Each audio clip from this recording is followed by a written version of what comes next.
불법 체류 외국인이 2022년 8,500명에서 1,700명으로 3년간 2,200명이 증가했는데 국적별로는 중국인이 85%로 압도적이다.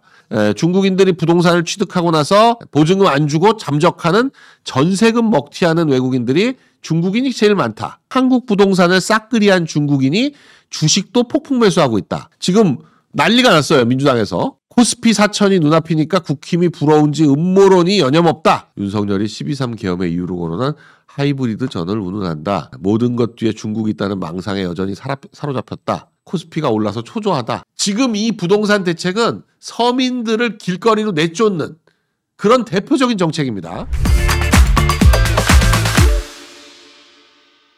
중국의 서해 구조물 얘기가 지금 계속되고 있습니다. 이 서해 구조물이 양식장이다. 이렇게 지금 중국은 주장하고 있는데 보면 서해 구조물에서 5명 인원이 왔다 갔다 하는 게 처음으로 식별됐는데 보면 군사적 활용을 하고 있는 것이 아니냐. 이런 우려가 계속되고 있습니다. 그런데도 불구하고 여기에 대응하는 예산이 전액 삭감됐다. 근데 사실은 이런 경계 수역 같은 데서 이렇게 구조물을 설치하면 국제법적으로나 국제적으로 보통 가장 효율적인 방법은 tit for tat, 똑같이 대응하는 겁니다. 그러니까 걔네가 그렇게 뭐 서해 구조물을 만든다. 그럼 우리는 똑같은 형태의 구조물 아니면 조금 뭐 유사한 형태의 구조물 그거를 상응하는 수용만큼에다가 배치를 하는 거예요. 걔네가 8개 배치하면 우리도 8개 배치하고 2개 배치하면 2개 배치하고 그렇게 배치해서 대응하는 거. 그게 가장 좋은 방법입니다. 그래서 서로 감시하도록 만드는 거. 그게 50년대 이제 게임 이론이 처음 나오고 난 이후로 냉전 시대 때 미국과 소련 간의 다양한 세계 최고의 두뇌들이 모여서 다양한 형태의 이 상황 이런 걸 예측하면서 게임 이론이라는 걸 계속 발전을 시켜왔죠. 근데 그 게임 이론이 처음 한 번 할 때는 수학적으로 이렇게 하는데 이걸 이제 컴퓨터를 통해 가지고 계속되는 게임 이론에서 이론을 계속 발전을 시켰습니다. 근데 데이비드 엑설로드라는 경제학자가 이 프로그램 경연대회 같은 거를 했는데 그런 경연대회를 통해 가지고 가장 효과적인, 가장 승률이 높은 이론이 뭐냐? 결국 가장 승률이 높은 건 tit for tat. 그러니까 처음에는 상대가 호의를 가지고 대할 것이라고 생각하고 나도 호의를. 그러나 상대가 만일 나를 배신하면 나도 배신을 하는 식으로 이 상대의 행동에 대해서 정확하게 응징하는 형태. 이게 가장 효과적이다. 그래서 그걸 이제 tit for tat이라고 하는데 굉장히 유명한 얘기죠. 그래서 상대가 있는 게임에서 어떤 식으로 게임을 해나가는 것이냐라고 할 때 tit for tat. 이에는 이, 눈에는 이, 눈라고 얘기하는 건데, 네. 그래서 중국이 서해 구조물을 설치하면 우리도 그에 상응하는 구조물을 설치해야 되는데 그러려면 예산이 필요합니다. 근데 그 예산을 국회에서 민주당 측에 의해서 전액 삭감이 됐다라는 건데 이런 짓을 하면 안 되는 거죠. 예결위 심의에서 모두 삭감이 됐는데 지금 이제 이 양식장이라고 주장하던 설란 2호, 설란 1호 이런데 사람이 거주하고 있을 가능성도 있고 적극적으로 맞대응을 해야 된다라는 것 때문에 예산이 필요하다. 서해 구조물의 고속정과 관리 인력이 해경이 촬영한 사진에서 확인이 됐다는 거예요. 그래서 잠수도 하고 이걸 보면 양식하는 조업이 아니라 군사적 활동을 하고 있는 것이 아니냐. 심해 양식장이라고 주장하면서 설란 1, 2호를 설치해 왔는데 이게 벌써 2018년과 2024년에 1호, 2호를 설치를 했죠. 그래서 이거는 지금 보면 이런 얘기를 하고 있는 게 더불어민주당의 이병진 의원인데 이 예산을 삭감한 건 민주당입니다. 이 서해 구조물 대응 예산을 삭감한 건 자기들이 해보니까 그러니까 집권하고 나니까 이게 필요하구나라는 걸 느끼고 있다라고 말씀드릴 수 있는데 이 장동혁 대표도 국힘 장동혁 대표도 중국이 우리 바다를 조금씩 훔치는 중이다. 정부는 왜 침묵하나? 중국에 대해서는 왜 아무 말을 못하느냐? 서해 불법 구조물이 이게 남중국해의 전철을 밟을 우려가 있다는 말이 무슨 말이냐면 남중국해의 스프레틀리 난사군도라고 해가지고 필리핀이나 베트남이나 인도네시아나 이 주변 국가들이 크게 대응하지 않고 있는 동안에 이 난사군도를 중국이 점유하고 있다는 이유로 이 난사군도에다가 뭐 공항도 설치하고 활주로도 만들고 저반 시설도 만들고 사람도 거주하고 하면서 그냥 섬으로 만들어가고 있죠. 섬으로 만들어가고 있습니다. 지금 그 얘기를 하는 겁니다. 이 서해 불법 구조물 만드는 걸 보면 이렇게 만들다가 점점 늘려가서 결국 이제 헬기 착륙장, 처음에 헬기 착륙장으로 시작해서 그 다음에 아예 활주로를 만들죠. 활주로를 만들어가지고 비행기가 뜨고 내릴 수 있도록 하고, 그리고 배가 접안할 수 있는 접안 시설도 점점 키우고, 뭐 이런 방식으로 바다를 훔쳐나가는. 자, 중국과 관련한 얘기를 계속 드리자면 무비자 입국을 허용하니까 지금 무비자 입국 허용한 지 거의 이제 한 달째 돼가고 있습니다. 9월 29일에 시작이 됐으니까 사실상 완전 무비자라고 할 수 없죠. 3명 이상의 단체 관광객에 대한 무비자니까 뭐 한두 명이 오는 개인 관광에 대해서는 비자가 필요하지만 단체 관광이다라고 하면 무비자인데, 지금 뭐 크루즈선 또는 뭐 단체 관광 50명 이렇게 해가지고 들어와가지고 불법 체류하고 있는 사람들이 점점 늘어나는 거 아니냐. 제주 지역의 불법 체류 외국인이 2022년 8,500명에서 2025년 8월에는 1,700명으로 3년간 2,200명이 증가했는데, 국적별로는 중국인이 85%로 압도적이다. 지금 제주도는 무비자 입국을 허용하고 있는데, 그렇게 무비자 입국을 허용하니까 10,000명 이상의 불법 체류자가, 제주도 인구가 66만인데 10,000명이, 그러니까 전체 인구의 1.5%가 불법 체류자예요. 네. 이런 황당한 일이 벌어지게 되는 겁니다. 우리도 지금 무비자를 한 달밖에 안 됐지만 벌써부터 뭐 크루즈 선에서 돌아갈 때 보니까 5명이 안 탔더라, 뭐 이런 얘기들이 슬슬 나오고 있는데, 2020년부터 올해 9월까지 제주에서 적발된 외국인 범죄자는 3,362명이고 올해만 9월까지 567명이 검거되는데 그중에 중국인이 416명이다. 결국 이 무비자 입국을 허용해서 들어오는 사람들이 뭐 단체 관광으로 얼마나 돈을 쓰고 갈지는 모르지만 이 중국인의 불법 체류를 사실상 방치하는 그런 결과를 초래하고 있다. 이 기사를 제주일보에서, 오죽하면 제주일보에서도 쓰고 있다. 그리고 부동산 취득도 중국인들이 가장 많이 하고 있죠. 그런데 중국인들이 부동산을 취득하고 나서 보증금을 받은 다음에 보증금 안 주고 잠적하는, 전세금 먹튀하는 외국인들이 중국인이 제일 많다. 그러니까 주택도시보증공사가 이 전세금에 대해서 보증을 해주는데, 전세보증금에 대해서 주택도시보증공사가 대신 내줄 수밖에 없죠. 그러니까 그러고 나서 이 부동산 소유자인 외국인을 찾으려고 보니까 찾지 못하고 먹튀했더라. 22명, 외국인 임대인 중 22명의 경우에 이 주택도시보증공사가 대신 면제해 준 후에 채권을 회수하려고 해도 연락 자체를 끊었다. 이러고 있습니다. 금액이 꽤 커요. HUG가 대의 변제한 사례가 67건, 160억 원에 해당하는데 외국인들한테서 회수한 채권은 3억 3천만 원에 불과했다. 대의 변제금을 상환하지 않은 외국인 임대 채무자는 현재 43명인데 이들한테 돈을 받는 것이 거의 불가능해지고 있다. 이 외국인 임대인들에 대한 외국인이 부동산을 소유하는 것뿐만 아니라 이 소유하고 있는 사람들이 당연히 임대를 하겠죠. 임대인들이 보증금을 띄어먹는 일이 발생하지 않도록. 그러니까 이런 문제가 미국 같은 데서는 발생할 여지가 없는 것이, 미국 다 월세니까 보증금이라 그래봐야 한 달이나 2달치 월세에 불과하니까 이 집주인이, 소유자가 뭐 보증금을 띄어먹는다, 이런 일이 불가능하죠. 근데 우리는 전세를 많이 하다 보니까 전세 보증금을 최대한 올려받아서 70% 80% 올려받고 그러고 나서 그 현금 챙겨가지고 튀어버리면, 만약 대출을 받아가지고 집을 산 다음에 보증금을 최대한 받아서 튀어버리면 전세보증공사에서 돈을 못 받는다. 뭐 이런 일이 발생하는 거죠. 지금 2025년 7월 26일 기사입니다. 한국 부동산을 싹그리한 중국인이 주식도 폭풍 매수하고 있다. 지난달만 중국인 국내 주식 투자 잔액이 35조 1천억 원이다. 2년 6개월 만에 66.4%가 증가했다. 중국 자본이 대거 유입되고 있다. 이 얘기가 지난해 중국의 국내 직접 투자액은 124억 2천만 달러로 2023년보다 94.4% 급증했다. 5년 새 최대 규모다. 알리바바나 텐센트가 대한민국 게임 기업, 웬만한 빅 게임 기업의 2대 주주, 주요 기업의 전부 2대 주주, 3대 주주입니다. 카카오도 2대 주주죠. 카카오도 2대 주주고, 지금 뭐 저런 기사들이 수도 없이 쏟아져 있는데 수도 없이 쏟아져 있고 지금 주식시장에 외국인들이 예전에는 이제 미국의 기관들 투자 업체들 이런 데였다면 지금은 지금 주식시장을 끌어올리는 외국인들의 실체는 중국인이 아니냐.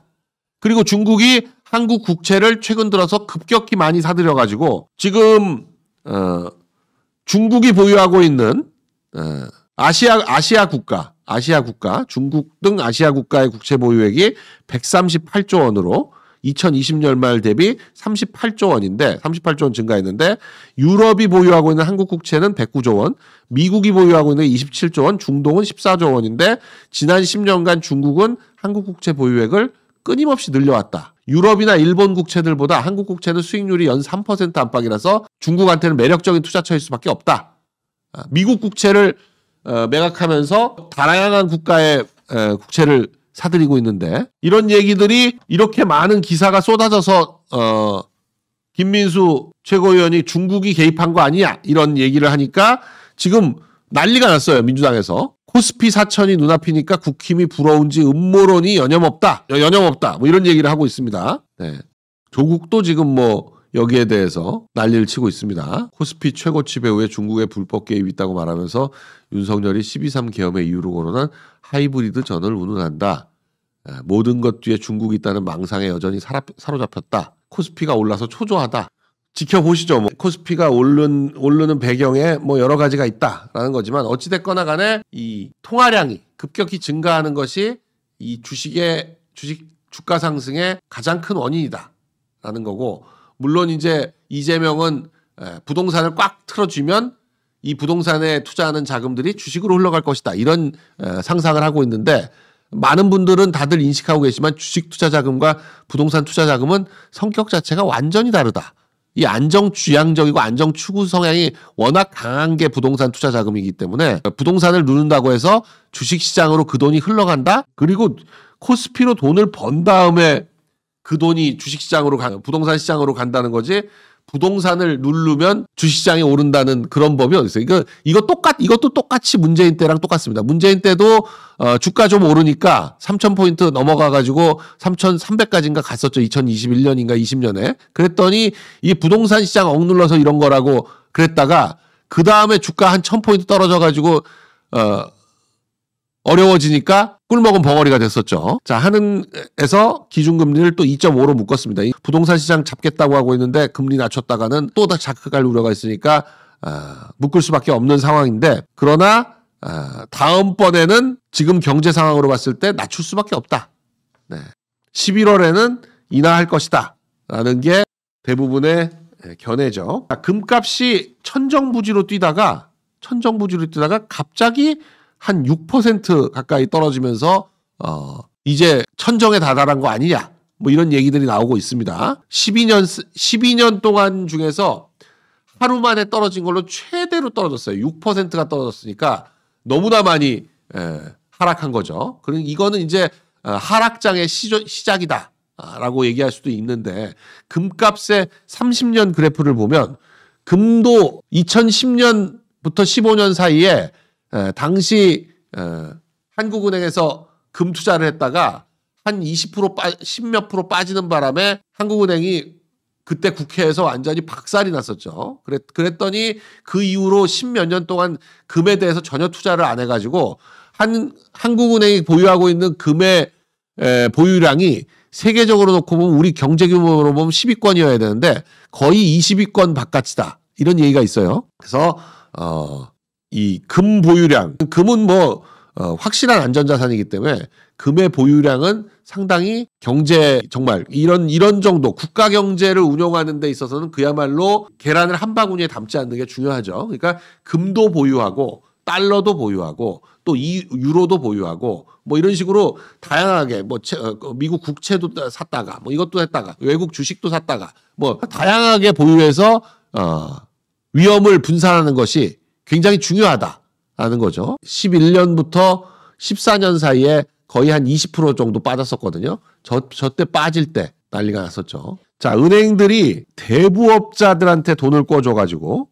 대부업자들은 은행에서 3%, 2% 여기에 대출을 해와가지고 그 자금을 조달해서 15%, 20% 이렇게 장사를 하니까 이자 장사를 하는데 38조를 빌려줘서 2조를 벌었다. 대부업체들한테 종잣돈 빌려주는 장사. 네. 은행에서 돈 못 꾸는 사람들한테 은행이 직접 꿔줄 수는 없으니까 대부업체한테 꿔주고 대부업체가 그걸 은행 돈 꿀 수 없는 금리, 고금리로 해가지고 서민들한테 대출하는. 결국 대부업체들도 결국 서민은 은행 문턱이 낮으면 은행에서 껐으면 될 걸 대부업체한테 꿀 수밖에 없는. 그러니까 전세 대출을 막으면 전세 보증금 올려달라 그러면 올려줘야 되는데 결국 이제 대출이 막혔으니까 사채 써야 되는, 대부업에서 대출해야 되는 이런 상황이 오는 거죠. 금융권을 다 틀어막으면, 아니 금융권이라는 게 1금융, 2금융 뭐 쫙 있고 그 맨 밑에는 이제 지하금융까지 해가지고 대부업은 지하 바로 전이죠. 뭐 여러 가지가 있는데 1, 2금융권 막으면 돈을 다 막느냐? 아니에요. 사람들이 어떻게든 돈을 찾습니다. 더 고금리로 돈을 꿀 수밖에 없어요. 그럼 고금리를 꾼 돈을 갚다 보면 망할 수밖에 없는 거예요. 돈을 잘 갚으면 잘 갚는 만큼 뭐 생활비도 줄어들고 다 줄어들어서 망할 수밖에 없어. 망하는 게 뭐 하루아침에 망하는 게 아니라 저런 식으로 고금리로 돈 꺼다가 갚다 보면 망하는 건데 지금 이 부동산 대책은 서민들을 길거리로 내쫓는 그런 대표적인 정책입니다. 아니면 지금 제가 계속 말씀드리지만 이 규제 지역에서 1등급, 2등급, 3등급으로 나눠놓은 거 아니에요? 뭐 용산, 강남 3구 여기가 1등급지라면 서울이 2등급, 경기 12개 지역이 3등급인데 그럼 나머지 경기 지역은 4등급이 되는 거죠. 이렇게 급수를 나눈 건데 1급지에서 전월세로 거주하던 사람들은 이제 기간 끝나면 2급지로 밀려날 수밖에 없어요. 전세 보증금이 갑자기 급격히 뛸 테니까. 제가 대충 계산해 보니까 이번에 이 경기 12개 지역까지 포함해 가지고 대충 한 1200만 인구 정도 되겠더라고요. 서울에 930만, 경기 12개 지역에 대충 한 270만 정도 해가지고 한 1200만 정도가 영향을 받을 것 같은데 이 1200만 중에 40%가 전월세 거주자입니다. 대충 자가 소유자가 대충 뭐 전국적으로 자가 소유자가 60%, 전월세 거주자가 40%이기 때문에 1200만 인구 중에 40%, 480만의 인구가 전월세 거주자인데 이 전월세 거주자들 중에 4년 전월세 거주 기간 4년이 끝나서 이제 보증금을 왕창 올려도 나가거나 아니면 그걸 받아들일 수밖에 없는 2년 끝났을 때는 5%로 제한이 있지만 4년 끝날 때는 그런 제한이 없어지죠. 그 4년 끝나는 사람들이 지금부터 시작해서 지금 11월부터 시작해서 내년 6월 3일 선거 때까지 한 7개월, 8개월 동안 그러면 48 중에 8이니까 한 80만 명이 영향을 직접적으로 받게 되죠. 내년 선거 전에. 근데 이 80만은 제가 볼 때는 민주당 지지자일 가능성이 굉장히 높아요. 이 중에 국힘 지지자들보다는 민주당 지지자가 훨씬 많을 텐데 이 80만의 표가 내년 지방선거를 쥐고 흔들게 될 것이다. 이 당장 뭐 전월세로 쫓겨나지 않고 기간이 있는 사람들한테는 근데 뭐 80만뿐만이 아니라 6월 3일 이후에 6월, 7월, 8월까지는 영향을 받는다고 치니까 80만이 아니라 대충 한 100만 정도가 직접적으로 이 전월세 보증금이라든지 월세 상승이라든지 이걸 겪게 될 텐데 이걸 겪는 사람들은 이 말도 안 되는 부동산 정책 때문에 집값이 안정되기는커녕 전월세값만 천정부지로 뛰게 했다. 이 정책은 결국 상급지로 나눠서 상급지에서 집을 소유하지 못하는 사람을 쫓아내는 정책이다. 이리스 워리리스 님이 주식 투자하면서 전월세 살이하는 자가 없는 4050 일찍들은 경기도에서 충청도로 쫓겨나도 트럼프 탓하고 정신 못 차린다. 그러니까 지금 경기도까지는 4급지고 이제 경기도에서도 쫓겨나게 되죠. 경기도에서도 쫓겨나게 됩니다. 이 충청도나 강원도로 쫓겨나게 될 텐데 그러니까 지금 성남에 있는 사람들은 광주나 뭐 남양주나 뭐 이런 쪽으로 쫓겨날 수밖에 없는 거고 용인 쪽에 있는 사람들은 더 밑으로 그러니까 결국 뭐 동탄이나 이쪽으로 쫓겨날 수밖에 없고 저걸 저는 그 진격의 거인에서의 성으로 생각했는데 저걸 통곡의 벽이라고 부르시는 분들도 있더라고요. 그렇게 할까요? 지금 벌써 개딸들 사이트에도 부동산 정책에 대해서는 지금 엄청난 반발이 일어나고 있는데 민주당이 그런 눈치는 빠르거든요. 국힘보다 훨씬 빨라요. 어떤 정책을 내놓고 이게 반응이 어떤지에 대해서 굉장히 빠른데 지금 민주당이 16일, 17일까지는 이 15일 정책에 대해서 옹호를 하다가 18일부터는 아예 민주당 최고위원회나 무슨 각종 회의에서 부동산의 부자 얘기도 안 꺼낸다는 거죠. 그게 뭐겠어요? 야, 이게 벌집 건드렸구나 라는 거죠. 자, 공수처가 5년간 예산 776억을 쓰고 기소를 단 6건밖에 못했다.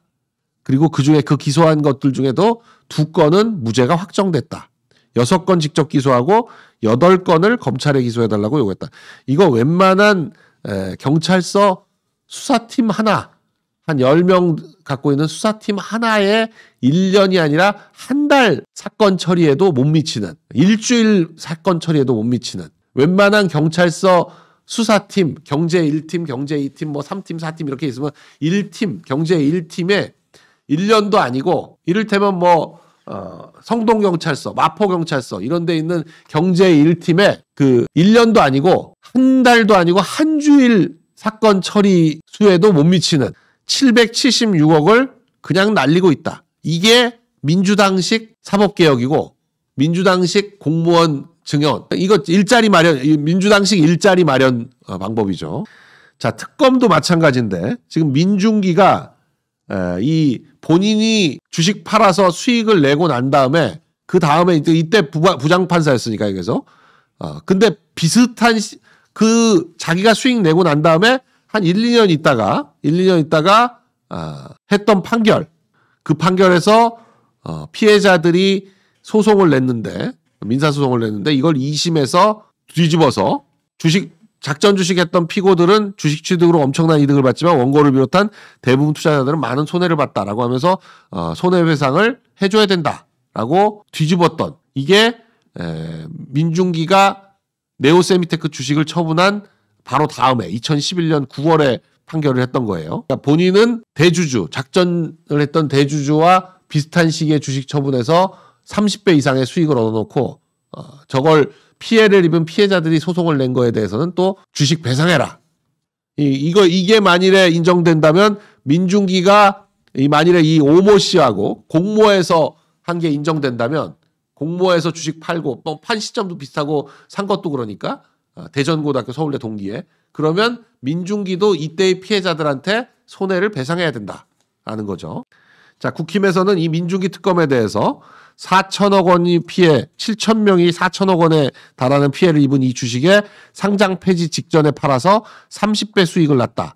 양평 공무원을 또 강압 협박해서 했다. 뭐 이런 내용들, 그렇게 사망에 이르겠다. 이런 내용들을 가지고 자본시장법 위반과 직권남용 혐의로 서울중앙지검에 고발을 했는데 공소시효가 남아있다는 거죠. 피해 금액이 50억 원 넘으면 공소시효가 15년이니까 공소시효가 아직도 남아있다. 네오세미테크 회사 대표가 기소돼서 재판받는 동안 2년 4개월 동안은 공소시효가 정지됐고 아직 2년 정도 시효가 남아있다라는 겁니다. 지금 국힘 내부에서는 이 장동혁 대표와 김민수 최고위원 간의 브로맨스가 굉장히 관심사입니다. 김민수 최고가 장동혁 대표의 호위무사를 하고 있다. 이 윤 대통령 면회 때도 두 사람이 함께 가서 면회를 했다는 거죠. 근데 같은 목표를 가지고 지금 움직이고 있기 때문에 사실상 한 몸이다라고 얘기해도 과언이 아닐 정도입니다. 그리고 급속히 국힘이 안정을 찾고 지지율을 회복하고 지금 민주당과 거의 오차범위 내에서 지금 최근에 나오는 여론조사 결과 서너 번이 전부 다 민주당과 오차범위 내에 있어요. 그래서 이런 여론조사 결과를 볼 때 국힘이 그 전당대회 치른 지 2달 만에 완연히 예전의 지지율을 회복했다. 이제는 내년 지방선거를 앞두고 40%대 이상으로 지지율을 올리게 되면 지방선거에도 청신호가 켜질 거다. 이렇게 말씀드릴 수 있습니다. 지금 이렇게 지도부가 확고한 행보를 해나가다 보니까 친한계가 처음에 공개 반발을 하려다가 공개 반발을 자제하고 지금 뭐 당장 한동훈 발등에 불이 떨어졌는데 지금 당무감사위는 정중동으로 움직이고 있습니다. 여러 가지 얘기가 흘러나오고 있는데 역시 예상했던 대로 한동훈과 관련한 이 댓글들에 특정 IP가 개입하고 있다라든지 뭐 어디 특정 지역에서 모든 아이들을 관리한 걸로 보여진다라든지 뭐라는 얘기들이 계속 흘러나오고 있어요. 흘러나오고 있습니다. 이 당원 게시판 관련해서 밝혀나가고 있는데 워낙 밝혀야 된다는 여론도 많고 만일에 친한계에서 밝히면 이게 당의 화합을 깬다라고 주장한다면 지금 지도부는 전당원 투표라도 해서 당원들이 이걸 밝혀야 된다는 의사가 더 높으면 그럼 밝히고 만일에 진짜 친한계에서 일부에서 주장하는 것처럼 당의 화합을 해친다라고 하면 해서 하지 말아라 라고 하면 안 하면 되는 거 아니냐.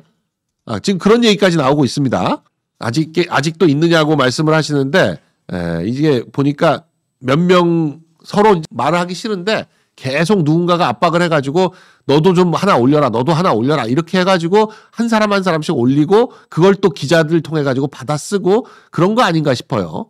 자발적으로 뭘 한다기보다는 지금 사실상 와해 일보 직전이기 때문에 지금 이 친한계라는 게 사실상 한동훈이 비대위원장 하면서 공천 꽂아준 사람들 이 사람들이 모여있는 게 친한계인데 대부분 비례고 지역구 의원들도 이제 눈치를 뻔히 챈 거죠. 한동훈이 대통령 되지 않을까 대선 후보 되지 않을까 그런 것 때문에 친한계라고 묶여 있었는데 지금 뭐 대선이 문제가 아니라 당에서도 쫓겨나게 생겼으니까 당에서 쫓겨나고 드루킹처럼 형사처벌받게 생겼는데 괜히 한동훈 옆에 있다가는 유탄 맞죠. 그러니까 슬슬 피하고 있는데 그러니까 자꾸 무슨 글 좀 올려달라 이런 식으로 압박하는 거 아닌가. 지금 이런 상황이죠.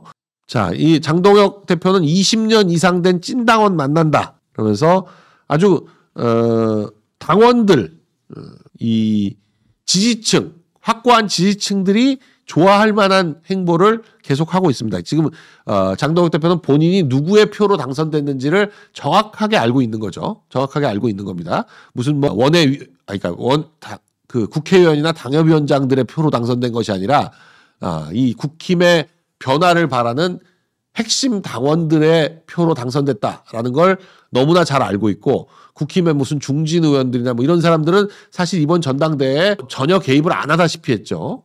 뭐 원래는 전당대회 때는 쫙 줄을 서가지고 이제 그 후보별로 본부 이 딱 선대위원회가 차려지고 막 이렇게 해가지고 붙는 건데 이번에는 장동혁 대표는 사실상 한두 명 의원들 도움받아가지고 뛴 거고 김민수 최고위원 같은 경우는 그냥 단기 필마로 뛰었죠. 그런데 이걸 끌어서 된 거라서 자 지금 부동산 대책 때문에 지금 민주당이 난리가 났는데 특히나 이상경 국토차관 이 사람은 공무원 출신이 아닙니다. 이재명의 성남에서 교수하면서 가천대인가 뭐 어디 교수 출신일걸요?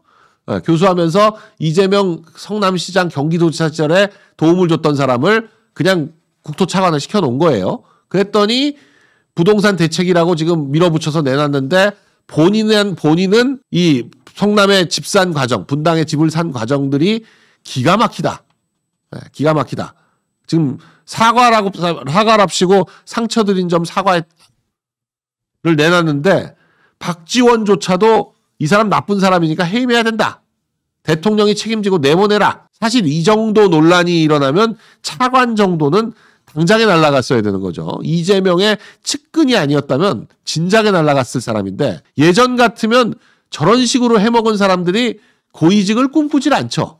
근데 이놈의 정부는 일단 돈부터 다 헤쳐먹고 권력까지 탐을 내. 대표적인 사람이 지금 이찬진인가 하는 사람인데 금융위원장이요.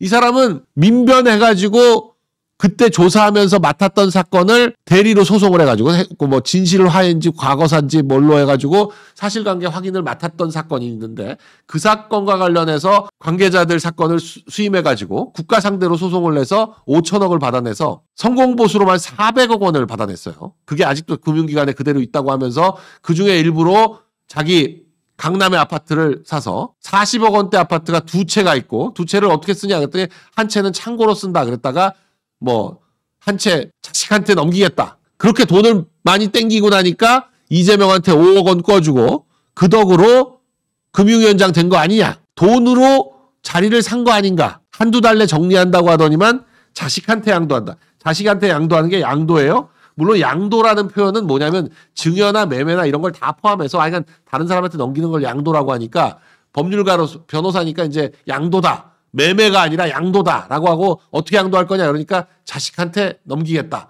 증여하겠다는 얘기죠. 지금 부동산 오적 얘기가 나오고 있습니다. 부동산 을사 오적 얘기가 이상경, 이찬진, 구윤철 또 그리고 2억 원. 구윤철과 2억 원은 같은 재경부 선후배 출신인데 같은 재경부 공무원들 선후배 출신이에요. 한 사람이 이제 기획재정부 장관이 돼 있고 한 사람은 감독위원장인가요? 금융위원장 2억 원. 이 둘은 기가 막히게 개포동 1단지 2013년에 비슷한 시기에 사요. 그게 지금 개포동 퍼스티어가 돼 있는데 DH 퍼스티어가 돼 있는데 그걸 기가 막힌 시간에 샀다. 뭐 요렇게도 볼 수 있고 네. 나중 대신 증여 대신 선물 대신 세제 대신 선거 대신 네. 요건 주진우 의원실에서 고른 거지만 지금 부동산 관련해서는 저 이상경과 이찬진과 구윤철 2억 원, 김용범 요렇게를 5명을 왜냐면 구윤철 2억 원, 김용범은 셋 다 또 강남에 아파트를 가지고 있어요.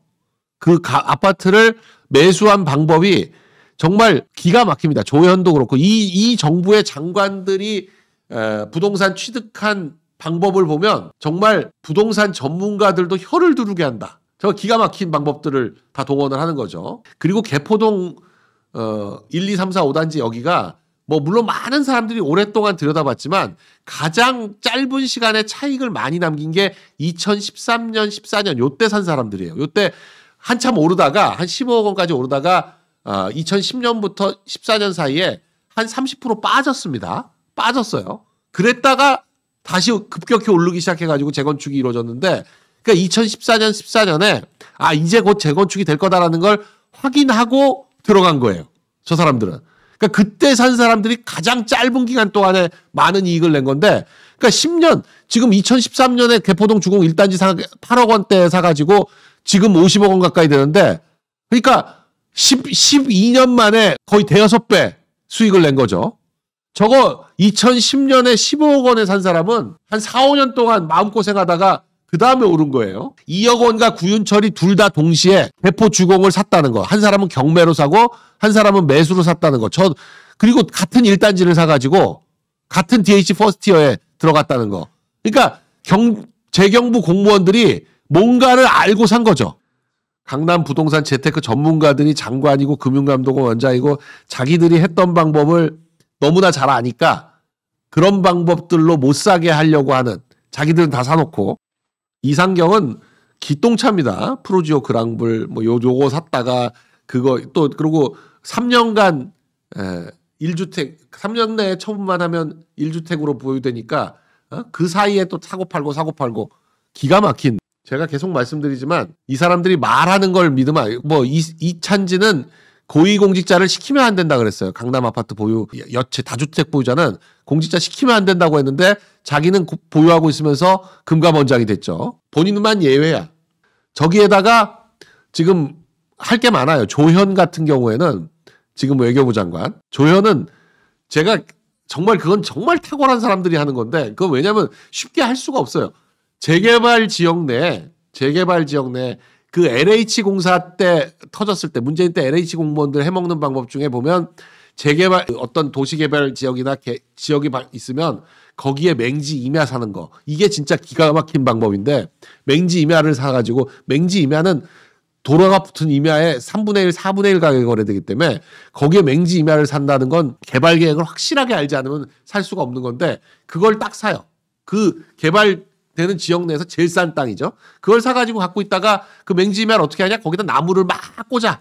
그러면 그 몇 년 동안 그 개발해서 수용당하는 몇 년 동안에 나무가 자라가지고 그 나무로도 배상받고 토지로도 배상받고. 근데 조현 같은 경우에는 저 뉴타운에서 저기는 이제 이미 다 사람들이 집을 사고 있기 때문에 그런 임야는 없어요. 임야는 없는데 저기 뭘 사냐?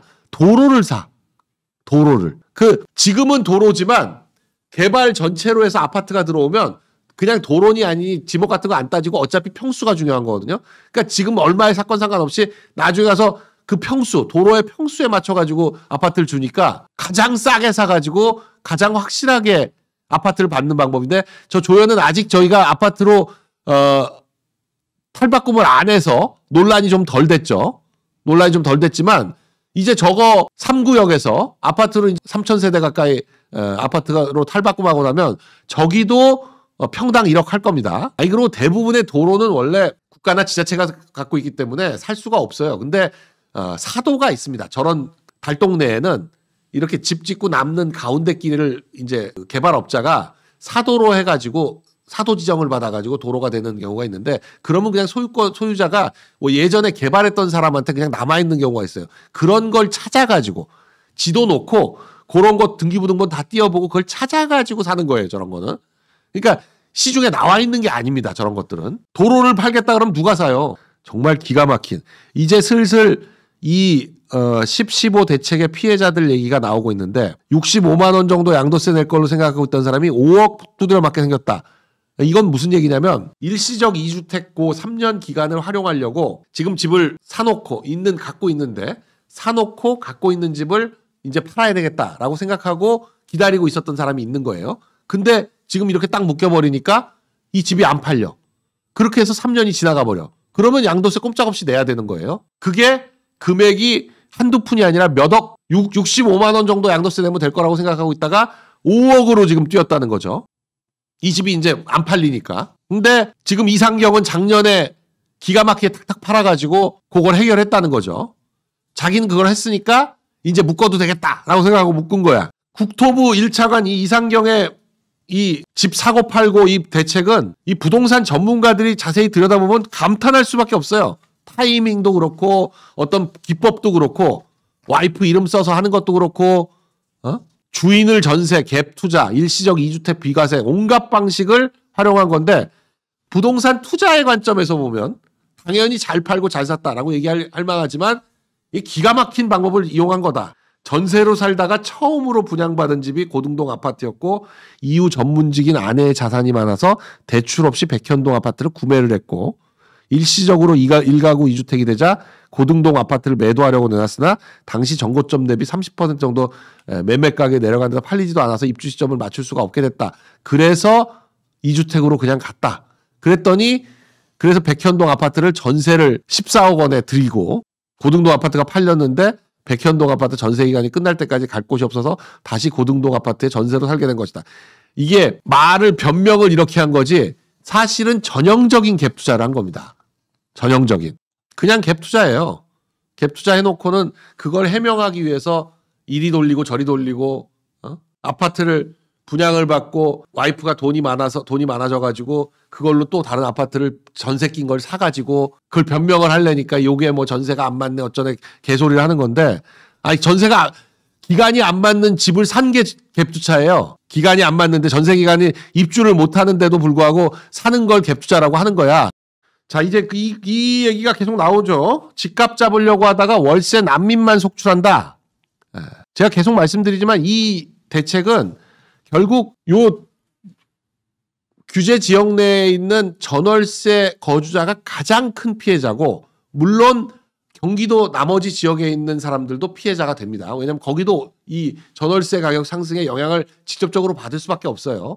지방에 계신 분들은 뭐 이 대책이 수도권에 국한되어 있기 때문에 별로 느끼지 못하실 수 있지만 이제 시간이 흐를수록 그 여파가 점점 퍼져나갈 수밖에 없습니다. 제가 볼 때 지금은 아직 일주일밖에 안 돼가지고 실감을 못하겠지만 점점 이 대책이 어떤 영향을 미치게 되는지 영향을 받게 될 거고요. 가장 결정적으로는 2030 세대는 집을 살 수가 없게 된 겁니다. 집을 살 수가 없게 됐어요. 자기가 돈을 벌어서는 집을 살 수 없으니 평생 월세 살아라. 그러면서 15만 원씩 나눠주면 환호하고 그야말로 가분개로 살아라. 천룡인들이 가분개들한테 가끔씩 15만 원씩 내려주려니까 그 15만 원을 어디서 뽑아내느냐. 지금 돈이 없으니 결국 보유세 인상해서 그 15만 원을 만들어서 가분개들한테 나눠주겠다.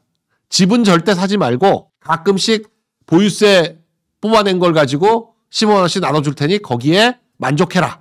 장동혁 대표는 15 부동산 대책은 대국민 사기극이다. 이 부동산이 결국 내년 지방선거의 가장 큰 뇌관이 될 걸로 딱 짐작하고, 부동산 대책위원장, 대표는 원래 이런 특위의 위원장을 잘 안 하죠. 근데 부동산 특위위원장을 직접 맡았습니다. 그러니까 지금 대표만큼이나 이 부동산 특위위원장이 주목을 받을 수밖에 없다라는 걸 너무나 잘 아는 거죠. 보통은 뭐 대표가 맡는 거는 인재 영입위원장 이런 거를 선거 앞두고는 맞는데 그거보다 더 중요한 게 선거 승리를 위해서는 지금 부동산 대책위원장이다라고 판단한 겁니다.